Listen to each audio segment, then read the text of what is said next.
অৱসৰপ্ৰাপ্ত এতিয়া বয়স 80+ শাৰীৰিকভাৱে অসুস্থ এই অসুস্থতাৰ কাৰণে দেউতাৰে সম্পৰ্কীয় নাতি যৌতুক কলিতা দেউতাই ATM কাৰ্ডখন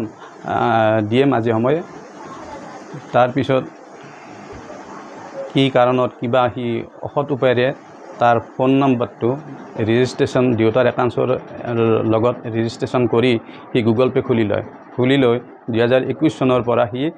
ধন আত্মসাৎ কৰি আছে যদিও আমাৰ দেউতাৰ মানে বেলেঞ্চটো চেক কৰা হোৱা নাছিল কাৰণ দেউতাৰ তেনেকৈ পইচাৰ অভাৱ নাছিল মই যিহেতু কাম কৰোঁ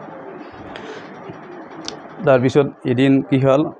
এনেকৈ সি চুৰ কৰি আছে আমি গম নাপাওঁ মায়ে পূজাৰ কাৰণে 1000 টকা পদুম ফুলৰ কাৰণে থৈ দিছিল এই মানুহজন আহিছিল যিয়ে পদুম ফুল দিব তাৰপিছত সেই মানুহজন আহিল হেন সময়ত এগৰাকী তিৰোতা আহিল বৰ বিপদত পৰিছে 1000 টকা লাগে মায়ে সেই তিৰোতাক গৰীব দিলে তাৰপিছত এই মানুহজন দিবৰ কাৰণে মায়ে ওচৰৰে আমাৰ বেংক মিত্ৰ তাত গ'ল 1000 টকা উলিয়াবলৈ লগে লগে তাত মেছেজ গৈছে সি ফোন কৰিছে আইতা পইচা কিয় উলিয়াইছা ইয়াত বেংকৰ মানে হাত দিছে নহয় য'তে ত'তে ল'বা তাৰমানে সি ভয় হৈছে আৰু বেলেঞ্চটো গম পাম তেতিয়া আমি বেলেঞ্চ চেক কৰিলোঁ বেলেঞ্চটো বহুত ল' হ'ল তাৰপিছত ল' হওঁতে আমি বেংকক গ'লোঁ বেংকৰ পৰা আমি 2 বছৰমান আগৰ পৰা ষ্টেটমেণ্ট আনলোঁ তেতিয়া গম পালোঁ গুগল পে' খোলা আছে গুগল পে'ত তাৰ নাম্বাৰটো এণ্ট্ৰি আছে তেতিয়া সিক আমি ফোন কৰি মাতিলোঁ সি কথাখিনি স্বীকাৰ কৰি লৈছে ঘৰৰ ল'ৰা আমি তথাপিতো সিহঁতে এটা ডেট দিছিল বাট চালোঁ 2টা ডেট পাৰ হৈ গ'ল এতিয়া ডেটৰ কথা ক'লে সিহঁতে কোনো গুৰুত্ব নিদিয়াৰ কাৰণে এতিয়া আমি আইনৰ ওচৰত চাপিছোঁ কোন থানাত দিছে এতিয়া শুৱালকুছি থানাত দিছোঁ কিমান পইচাটো আত্মসাৎ কৰিছে এতিয়া 10.5 লাখৰ ওপৰত আছে তাৰ নাম জ্যোতি কলিতা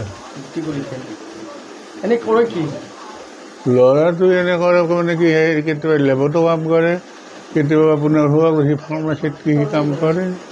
আৰু হালগড়তো এটা হেল্থ চেণ্টাৰ আছে তাতো কেইজনমান কৰে সেয়া সেইটো একজেক্ট তাৰিখখন মনত নাই কিন্তু কিমান বছৰ আছে আমাৰ ষ্টেটমেণ্টত 2021 পৰা হিচাপটো যিহেতু আছে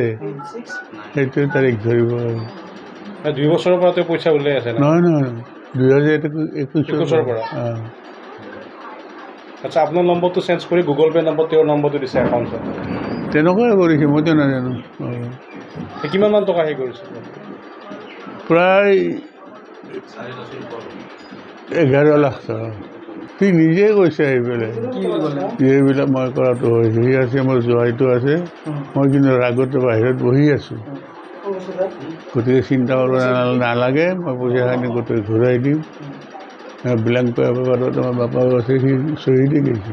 এতিয়া কি আপুনি আইনৰ সহায় লৈছে নেকি হয় আমাৰ শুৱালকুছি থানাত মই জনাইছোঁ কালিত এজাহাৰ দিছোঁ তাৰপৰা তেওঁলোকে ইমান দিন অফিচো আছে ডেট দি আছে আমি ঘৰৰ মানুহ সিমান হেৰি কৰা নাই এইখিনিয়ে থুলমূলভাৱে মই ক'লোঁ আৰু